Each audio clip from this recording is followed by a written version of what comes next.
But you wanna know the craziest part? Because my mom bathes me and my brothers all together. And out of nowhere, I locked up, and then my dad was calling my name, and I started going to the slow thing, and he said, "Stop playing with me." And I start, and then I started to act. I ain't gonna lie, I started to act slow, and then as soon as he said that, we was speeding all the way, running lights, going to the hospital, and then next thing you know, I was seizing on the table. They said, "Nah, we gonna have to go in his brain tonight." Ever since then, I had 13 brain surgeries, and that's how many times my personality has changed. And that's something that you Wow. don't hear from a terminally ill child. They had 5 months to live. I'm gonna keep on going until my gas tanks run out. And that's when God calls you home. You never know when God's gonna call you home. I wouldn't be here if it wasn't for my dad. I know he's pretty proud of me, and I'm pretty proud of him too. And I'd like to thank President Trump, because if it wasn't for him, I wouldn't be here today. Wow. That was a remarkable story. Talking about a miracle. Wow. God is definitely on his side. Well, I'm just gonna be honest with you. God didn't put you on this earth to like people. He just put you here to live your life. But let's take a look into what Trump actually did for the kid, which is also a remarkable moment. In 2018, DJ was diagnosed with brain cancer. The doctors gave him 5 months at most to live. That was more than 6 years ago.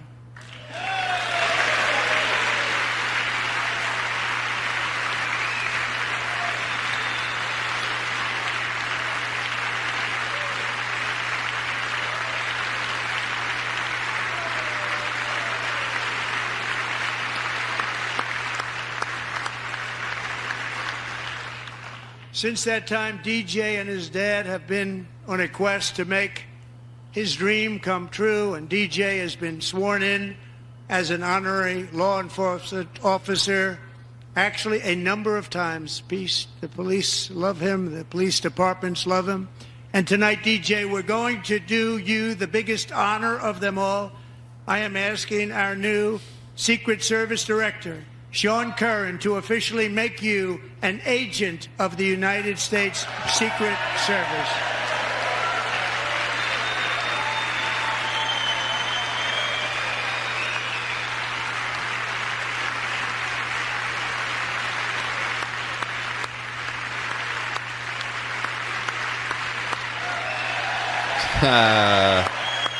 That is so dope.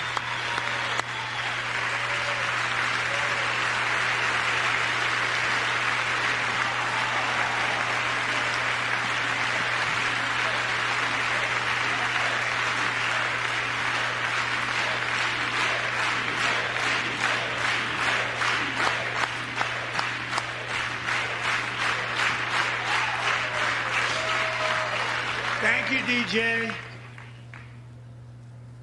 Now, if you ain't I almost shed a tear. I'm not gonna lie. I'm like, don't cry, don't cry, don't cry. I'm just saying. But that was a tear-jerking moment for real, bro. Like, how could you not be happy for this kid? Especially where he came from, fighting the surgeries, given 5 months to live, and living, 6 years later, man. And wow. And see, not only is this kid trying to live his dreams and, go out there and make something better for himself, he's not only fighting that cancer, he's also fighting his own community, which is disgusting. And this is why I say F the black community. We don't stick together. This kid is fighting this cancer, going through this thing, and it's clear. It's not like nobody knows and they just clowning him. It's clear. You can see it on the top of his head. Let me show you this video. Oh, baby, you can't arrest me. You too cocky. I can show you on your phone. What? Jail? Bitch ass back for real. Sir.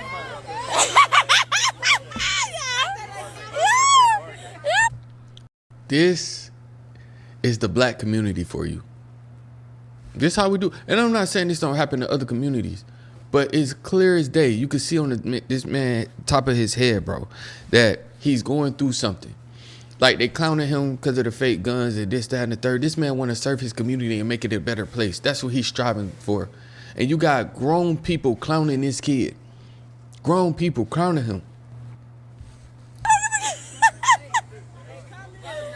What?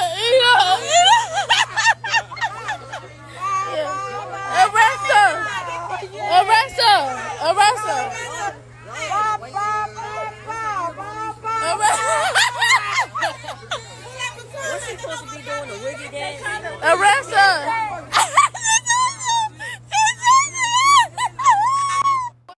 No. No, you see what I'm saying? I can't be a part of that. I can't be a part of the promotion and the degeneracy and the black community. Even if I was Caucasian and I was in a white community or Caucasian community and that was going on, I'd denounce it too. But that right there, that goes on. That's what's promoted in our music video. That's what's promoted in our music. And then all of these people want to say, oh, Trump is racist. But did that look like a racist moment right there? That was a black father and a black child. Something that's not promoted in our community. Black fatherhood, come on, that's not promoted at all. All that's promoted in our music and in the image of our community is degeneracy and single motherhood. Like, that's why I could appreciate Trump for this moment. See, Trump, he's up and down with me, but this man does some good, and when he does good, I'm gonna acknowledge it. When he does bad, I'm gonna acknowledge it. But this is a moment that we should all be celebrating here. But leave it up to the Democrats to flip something and turn it political and throw their Trump derangement in there just to spoil the moment. But I think this was a lesson in finding one thing that you let yourself feel. And I let myself feel joy about DJ, and I hope he's alive for another, 95 years, right? And I hope he lives and the life he wants to live. He wants to be a cop. He knows what he wants to do. And maybe when you have childhood cancer, that crystallizes for you. And I hope he has a long life as a law enforcement officer. But I hope he never has to defend the United States Capitol against Donald Trump's supporters. And if he does, I hope he isn't one of the 6 who loses his life to suicide. And I hope he isn't one who has to testify against the people who carried out acts of seditious conspiracy and then live to see Donald Trump pardon those people. See, this is what I'm talking about. What does this moment has to do with anything with January 6th? You talking about you feel for the kid and it crystallizing. But bro, look what you doing, bro. Talking about I hope the kid don't commit suicide and this and protect Trump with that. Like, bro, this is what I'm talking about. You are a grown ass woman that can't differentiate the moments. It's a time and a space for all that. You could save your Trump derangement for later, bro. But right now, it's not the time. This is a celebratory moment for a kid that's been fighting his life to fight this cancer and to live and stay strong. And you decide to take this moment to go and bring up gripes that you have about Trump to attach it to this situation. It's just beyond me. It's buffoonery and this is disgusting. And she's not the only one. You would expect our people of our ethnicity, black people, to understand. But no, leave it up to the derangement of the Breakfast Club as well to do the same exact thing. And this is why I say, F the black community. DJ Daniel, he was a 13-year-old little kid. boy. Yeah, that was given a Secret Service clearance last night during the State of the Union address. Let's take a listen to that. DJ Daniel is 13 years old, and he has always dreamed of becoming a police officer. But in 2018, DJ was diagnosed with brain cancer. The doctors gave him 5 months at most to live. That was more than 6 years ago. And tonight, DJ, we're going to do you the biggest honor of them all. I am asking our new Secret Service Director, Sean Curran, to officially make you an agent of the United States Secret Service. That was a great dope. moment. That was dope. Yo. And then it was like Rafiki holding up Simba. Remember Yeah, he picked him up kept- and held yo, him he up? kept picking His him up. father picked him up. And Yeah. DJ held up the badge, and when Trump announced it, DJ's face was looking like, for Really? real? Like, Yeah. he was like, is this happening? He said, damn. Yes. He asked the agent, "Can I hug you?" It looked like, and he hugged the agent. He was really When happy, he man. hugged Sean Kern, I was like, oh, like I literally said, oh, and I'm like, there's no way that anything like this can be made bad at all. There's no way that anything like this can be made bad at all. There's no way that anything like this can be made bad at all. That And was an then effective stunt. It was. No way anything like this can be turned bad. Leave it up to Charlamagne to find a way. And it's effective stunt.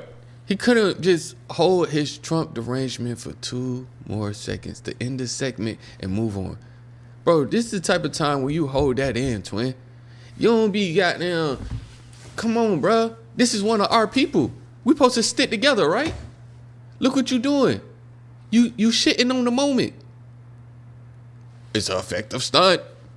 Come on, bro. And this is why I say, bro, I can't get jiggy with this. I can't get jiggy with y'all, bro. Y'all don't know how to stick together, but y'all, we gotta stick together. We gotta build a black. We gotta fight the power that be. Fight the power that be, but this is what you do. Like, come on, bro. So effective. Not only was it a good moment, but I think it made people, and I think to Trump's, like, what they were trying to do, and he is so good at what he does, and he does it so subtly, it made people start arguing about all the wrong stuff. I'm like, how are y'all upset? He's a master at it. Yeah, how are y'all upset that this little boy, this is one of his dreams. He wanted to be a police officer, you know what I mean? But why do we call it a stunt? Right. Like, he might have really wanted to do that. That might not have been a stunt because It's definitely a stunt. made a stunt They do on it on Trump. both. See, and this, I don't normally agree with DJ Envy, but I'm right is right, wrong is wrong. Why we gotta call this a stunt? The boy genuinely wanted to do it. So was it a stunt when he said he brought up Lincoln Riley? Like, was it a stunt for the other people? No, these people actually went through things in life, and we just acknowledging these warriors and these heroes for continue to fight on, or these people that lost loved ones. Look, some of this is the government fault, but we're gonna acknowledge our wrong. We're gonna make things right for you. Hey, we noticed that you was over there, you was captured in another country. We're gonna bring you home. Look, you fought, you was a warrior for America. We're gonna acknowledge you. Listen, you are a brave young kid that fought cancer, and you always wanted to help out your community. And this has been a dream. We're gonna acknowledge you. That don't have to be a stunt, bro. Like, I know a lot of things in politics is theater, but goodness gracious, tone it down a little bit. Tone your Trump derangement down for a second. Goodness. Sides, too. Don't get me wrong. At the State of the Union address, they do it on both sides. Yeah, a stunt makes it feel like it wasn't hard coming from the heart. Like it was malicious or something with some type of different intent. That's right. If it's a stunt, that does not mean it's coming from the heart. If it's a stunt, man, we playing this like this is just an act. It's just a stunt. You see stunts on movies, that don't mean they really feel the pain. It's just a stunt, the act. I think these things really move Trump, so I wouldn't call it a stunt. If it was something just to move other people, like on movies, they make stunts so you can feel different type of emotions, then I would say, okay, maybe it's a stunt. But I don't think Lincoln Riley, I don't think the guy that was captured in Russia, that had an opportunity to come home in the Biden administration, but instead they trade for Brittany Griner. I don't think all of that was stunts. I think Trump was actually moved by that, and it came from the heart. But let you have it and let our people talk about it. They can't acknowledge when Trump do anything good. They can only point out the things that's bad, orange man bad, and most of the times they wrong.